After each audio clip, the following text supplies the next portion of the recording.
You are my brother-in-law.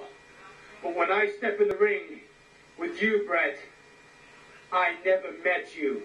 I don't even know you.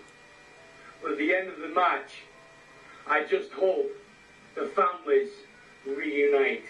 The British may even bring even more pressure on you. The fact that you will be stepping out into that stadium in front of 80,000 of your fellow countrymen. Sean, that isn't a pressure. That's a dream for the British Bulldog. That he's never met me. That he doesn't know me. Well, let me tell you something, British Bulldog. Take a good look at my face and look me in the eye and tell me you don't know me. Do you remember that far back, British Bulldog, when I was the one that introduced you to my sister Diana in the first place? And as far as your career in the World Wrestling Federation, I'm the one that helped you the most. You wouldn't be where you are in the World Wrestling Federation if it wasn't for me.